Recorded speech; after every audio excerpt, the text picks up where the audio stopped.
What's up, guys? Welcome to my very first video on my channel that talks about pharmacy and healthcare related issues. I've always wanted to start my own YouTube channel that details my experiences in healthcare and where I think healthcare is going and everything in between. So before I get started, I just wanted to give you a little background about myself. I grew up in Huntington Beach, California. I went to high school in Huntington Beach. I later went to undergrad, four-year undergrad at UC Santa Barbara, go Gauchos. And after undergrad, I'm currently at USC School of Pharmacy pursuing both a master's and a doctorate degree.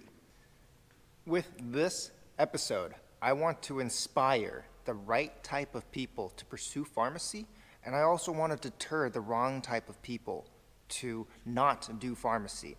I'll explain to you what the wrong type of people is later.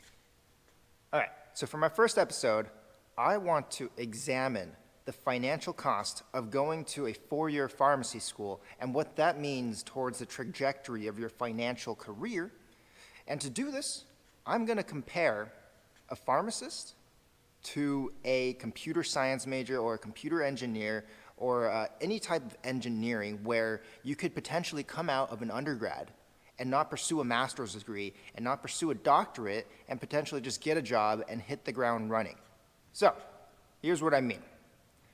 An entry-level software engineer makes about $41.30 per hour. Every year, after taxes, that translates to be about $62,400. Now, after 4 years, assuming that person saves every single dime and lives at home with their parents and has all expenses covered, that person will be saving $249,600. Now, let's compare that to a pharmacist or a pharmacy student. Not only are you not working, you're paying money for more school. So you will be at a deficit for the first 4 years of your life. And let me tell you exactly just how much that deficit is. So the average cost of tuition at USC School of Pharmacy is $56,846. That number is pretty comparable throughout the pharmacy schools in the nation. You could go to a public pharmacy school and be a little bit cheaper, but if you're living out of home, if you're renting apartments, it all adds up to be around $50,000, give or take. So the original number from USC, the cost of tuition per year, the $56,846, times 4 years of pharmacy school, we are looking at $227,384 you will be paying out of pocket first. Now, if you take these two numbers, the salary you could have earned by being a computer scientist or a software engineer, the $249,600, and add it to the number you're paying out to be a pharmacist, which is $227,384, we are looking at a total of $476,984. So what that means is the cost of going to pharmacy school isn't just the money you're paying out, it's also the money that you could have earned by pursuing a different career in the sciences. Now let's see just exactly what that means financially in the long run when you're about to retire. Let's just say you had $476,984 saved up. Remember, that was the number that we paid out of pocket for pharmacy school and the number that we could have made by being a software engineer. And let's just say we invested that money, that whole sum of money, into the stock market at the age of 27. And we invested that money in the stock market for 39 years because average retirement age now is 66. So 66 minus 27. We're going to invest that money in the stock market for 39 years, not touch it till we retire. Compounded at an interest rate of 7% because generally that's how much the stock market goes up. So after 39 years, we are looking at $6,675,305. The financial cost of going to pharmacy school by the time you retire, you're looking at millions of dollars. Now keep in mind, this is just a ballpark number. I'm not a CPA, I don't do taxes for a living, and there's other fees involved. I didn't take into account living expenses, utilities, health insurance, healthcare insurance, car insurance, or anything like that. This is just a very generalized ballpark number, but the idea is there, which goes back to my original statement. I'm trying to deter the wrong people from going into pharmacy school, and what I mean by the wrong people is they're smart, they have good work ethics, but they also want money. Pharmacy is not a career you go into if you only care about money. Pharmacy is a noble career. You go into it because you really want to take care of people.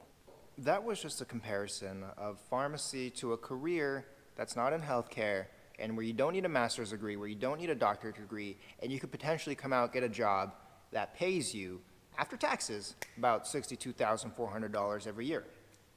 Now we're gonna do just a pharmacist comparison. Pharmacists make 6 figures, right? Seemingly that's a lot of money. Let me tell you exactly what that means after all expenses, how much you're left with. Let's see just how much a pharmacist make. After all expenses, all utilities, all types of insurances you have to pay, we'll see just how much a pharmacist make, and we'll see just exactly what a 6-figure salary means after everything. The average pharmacist salary in America, we're looking at $127,516. That's a lot of money. After taxes, we're looking at about $87,045. That's the annual salary of a pharmacist. Give or take a few thousand, again, and also I'm not a CPA. Again, these numbers are generalized. They may be off by a few thousand, but the idea is there. Now, if you take that number and you divide it by 12 months in a year, we're looking at about $7,253.75. That's how much you're left to play with every month. And assume you went to pharmacy school and you took out loans, which a lot of people do, assuming you took out max loans, every month you have to pay off about $2,593.48 just to cover the loans. And then you throw in car insurance, health, automobile fuel, that's a weird way to say it, gas, eating expenses, assuming you eat very little, groceries, recreation. You add all that up, every month you're left with about $3,884.27. That's how much you're left with, assuming you're very frugal and you live at home with your parents and they cover all utilities and every other sorts of little expenses. But keep in mind, this is very frugal, very conservative calculations. So that $3,884, we're gonna multiply that by 12 months, which means that every year, assuming you live very frugally, again, you will be saving about $46,611.24. This number does allow you to live a healthy middle-class lifestyle, but it's not the type of lifestyle where you can live in a multi-million-dollar mansion or go buy a Ferrari. Yes, it's a 6-figure salary, but it's tough. You work hard for your money. Which brings me back to my point. So for anybody who wants to do pharmacy because you get a 6-figure salary and you're gonna be rich, I would advise you to think again. There's other careers out there like computer science or software engineers or any type of engineering where you could potentially get a healthy paying job right out of undergrad, no student loans, no extra student loans, and you can get on with your life and you can start accruing money and investing. Now, the reason I made this video is not to depress you guys. I just wanted to paint a very real picture for you because nobody painted this picture for me before I was about to start pharmacy school. Okay? But however, having said that, after going through 3 years of pharmacy school, this career is a very noble career. The feeling you get when you help someone with their health, when you see them get better, is a very rewarding feeling, and that is not something you can place a price on. For example, the other day, my grandma, who's in her 80s, she came up to me. She's in a lot of pain. She has arthritis, and she also has some back pain and some other aches around her body because, you know, she's 80-something. She's old. Old people get pains, aches and pains randomly. And she told me one of her doctors prescribed her Celebrex, which is a form of pain reliever, and another doctor prescribed her Norco, which is another form of pain reliever. And she came up to me and she asked for my advice. Which pain reliever should she take? My grandma didn't know which one to take, and I was able to help her with that process. And that is a good feeling. That is a very good feeling. So if you want to pursue pharmacy, if you want to be in healthcare, by all means, go for it. It's a very noble career path. People respect you. You're taking care of people. That is a huge responsibility on your shoulders. You will not be filthy rich. Okay, there's no way around it, unless you marry rich or whatever, or if you inherit a lot of money. But you will live a healthy middle to upper middle class lifestyle. You'll be able to start a family at some point and save up enough to buy a modest house. The choice to do pharmacy is yours. I can't tell you whether or not to do it. This video is just to help clarify things financially for anybody who's on the fence.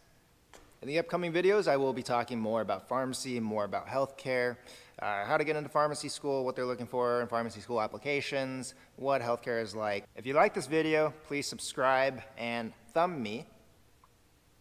I will be making more videos throughout the weeks, throughout the months on my off block for my appy rotations. I'll also be posting some videos about real estate and flying because I'm also a pilot. Peace.